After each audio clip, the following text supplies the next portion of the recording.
This would be super shocking if this is real. Melly beating the case. This is Snoop's favorite rapper, so I don't know. Miracles, I guess, do happen. I don't know. Let's see. Melly just beat the case. What's up, everybody? Welcome back to another episode of EOS. It's 1090 Jake, man. I'm rocking with And that nigga geeked. YNW Melly just beat his witness tampering case. Oh, wow. Now Oh, hell no. Allegations that dropped the charges. The YNW Melly witness tampering trial was set to begin today with jury selection. State dropped charges. These charges stemmed around allegations that Melly, through other inmates, convinced girlfriend Mariah not to cooperate in a murder trial. The retrial on the double murder charges is set for next year. What the fuck? I'm telling you. I'll be telling you. Oh man. Why you think I'm still where I'm at and he just out living life? Slimy slap me. He on his motherfucking YB timing and all. You know YB and Melly hung out with each other all the time. These charges stemmed around allegations that Melly, through other inmates, convinced girlfriend Mariah not to cooperate in the murder trial. Reminder, the retrial on the double murder charges is set for That's next crazy. year. 2027 for the retrial for how the big charges. of a fucking victory this is. This is a victory. Right? Because understand this, with Florida law, any crime punishable by life, death, etc., anything you do to fuck that case up is also punishable by whatever the punishment is for the original crime. So witness tampering in a punishable by life or death case, Beating that. witness tampering is now punishable by life or death. This right here was their backup plan to put Melly in prison for life or in an execution chamber. This right here was what the fuck they were trying to use if they couldn't bag him on the murder. And the thing is, it's almost like, So do they got the doubled murder? odds, because it's like, boom, we're gonna hit him with witness tampering, and if we can smoke him on that and smoke him on the murder, that's a double life sentence. They really tried to double that shit up. Now let's break down the paperwork just so y'all can see exactly what the accusations were. Now this is the Broward County Criminal Clerk website, and as you can see, in 2023 he was charged with tampering, which is a felony life or a capital punishment, directing the activities of a criminal gang, criminal solution to commit murder, and conspiracy to tamper with a witness on a capital felony. Now let's go all the way down to the paperwork. Now before I start this reading, let me just take a sip of the coffee.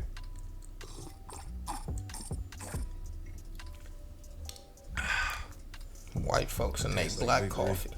I want y'all to know I literally crawled out of bed. I crawled out 2023, continuing through and including July 22nd, 2023. Jamel Demons, along with others, did then and there unlawfully. Nigga last name Demons. Snoop, this your favorite fucking rapper? His last name is Demons. Yeah, I'm watching that nigga. Engage in misleading conduct toward nigga, another last person name with the intent to Demons? cause or induce something, to withhold testimony. All right, this is just the BS thing. Where's the actual breakdown? Okay, this is important. We're just gonna jump straight down to the bottom, right over here. So Blank sent screenshots of an Instagram conversation to Detective Moretti showing that Cortland Henry, aka Bortland, while he was out on bond the first time, had engaged in some communication with Miss Blank. Now Miss Blank told Bortland that if Blank told on Melly, he would be getting the death penalty, and that Melly hypothetically told her everything. Ms. Blank continued on, stating she didn't tell them people what he told her, or there would never be any getting out for him, but since all y'all gunning for her and she's scared for her life. On April 10th, 2023, the first trial of Jamel Demons commenced before the Honorable John Murphy. The trial resulted in a hung jury, and the case was rescheduled. Now I got this one zoomed in like crazy with his phone numbers, and I don't want to have to blur it out. I want to fire this content off as fast as I can to get it to y'all, right? Detective Garrett Steele was assigned to this investigation regarding witness tampering in September of 2023. Detective Danny Polo became involved in the criminal case regarding Jamel Demons in February of 2022 when contacted to review documentation to determine whether or not Demons was a criminal gang member. Separately, Detective Polo had previously conducted an investigation into James Howard under a different case number. James Howard is currently incarcerated at the Broward County Main Jail and has been in the custody of the Broward Sheriff since 2020. James Howard is currently being prosecuted by the Office of the Statewide Prosecutions for one count of conspiracy to commit racketeering. As part of the investigation, Danny Polo periodically monitored the jail calls of James Howard. Each inmate is assigned a particular number and PIN code to access the recorded and monitored jail phone system. Jamel Demons does not have phone privileges due to disciplinary actions while in custody. Detective Polo, while monitoring the calls of James Howard, heard discussions about Howard communicating with Mr. Demons and passing messages. These phone conversations then led to Detective Polo requesting the calls. So basically, Detective Polo is supposed to be like the gang fucking task force whatever, member. right? Like he's supposed to know who's who, what's what, this, that, blah, blah. And clearly he watches a lot of YouTube and shit, you know? So somebody that's in there for racketeering has to be in the same dorm as Melly. Was letting Melly either use the phone or was just passing messages allegedly for Melly, right? And this is a normal fucking thing. I'm gonna be honest with you. Like, You if just you can't got get on caught. the phone and someone else has minutes, you fucking do that. But because it's Melly and you know, Buddy's in there for racketeering, this other dude, the detective, wanted to further investigate. Now, the numbers that were being used would come back to a list of people. Like I said, I can't show the list because I don't want to have phone numbers on my YouTube channel. But it would come back to a list of people all relating to Melly. Now, inmate Terrence Mathis made more than 60 phone calls to Portland between March and August of 23. Mathis is currently awaiting trial for first-degree murder. Mathis has been in the Broward County Sheriff's Office since 2018. Now, Melly has developed a sophisticated system to communicate with individuals outside of the Broward County Jail, including his co-defendant, Bortland. On the main jail camera, Unit 5C, Unit 2, August 21st, 2023, starting at 17:11 hours and ending at whatever the fuck. 5'11". Melly is speaking to an inmate from his 5'11". cell that was in the day room for You his talking about time. how During the Melly, your favorite conversation, rapper? You can notice Melly motioned towards the adjacent unit. The inmate who he was speaking to then points towards the same unit to confirm what Melly was referring to. Melly tosses what appears to be a note/letter under his door. That inmate would grab what appeared to be the note. He would toss what appears to be the notes under the door that led into the other unit. Melly appears to be instructing the inmate to call for someone from the other unit.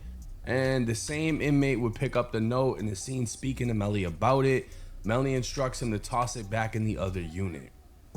So, for those not understanding what's going on,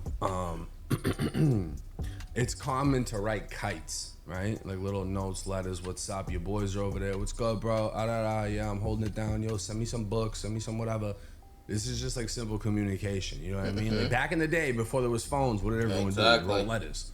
Well, that's how it is in there, same shit. So what Detective Danny Polo decided to do was start a whole new investigation based off note passing and phone calls, right? Could have simply been asking for fucking soups, could have simply been saying what's up to somebody, you know, because they cut off Melly's communication for a while. So this man started an entire investigation For that nigga leading see what he to a was new communicating. trial just over this, right? And for some reason, he's just appointed as the gang master of Broward County. Even down here in this paperwork, based on Detective Steele and Detective Polo's experience working investigations involving the introduction of contraband, the conversation was immediately identified as the subjects conspiring on how they would smuggle drugs in. Then these two gang detectives would conduct an interview with a gang member. The subject stated Melly was controlling and facilitating the introduction of drugs, laced paper into the jail. The subject also stated in the last 2 months he had personally purchased narcotics laced from Melly. The subject stated that the narcotics laced paper was being introduced to the jail in mail in the form of legal documents from attorneys. And then it's got blood gang background shit. So then again, it's gonna break down all these different hoods under the UBN: 9 Trey, 1-8 Trey, Gangsta Killer Bloods, Valentine Bloods, Bloodstone Villains, Sex Money Murder, Murderous Mad Dogs, Mad Stones, 5-9, Hit Squad, a whole bunch of shit. So the most prominent hoods are NTG, GKB, SWM. This is all like old shit and Googleable shit, you know? Like, you don't have to be a fucking gang detective to fucking figure this out.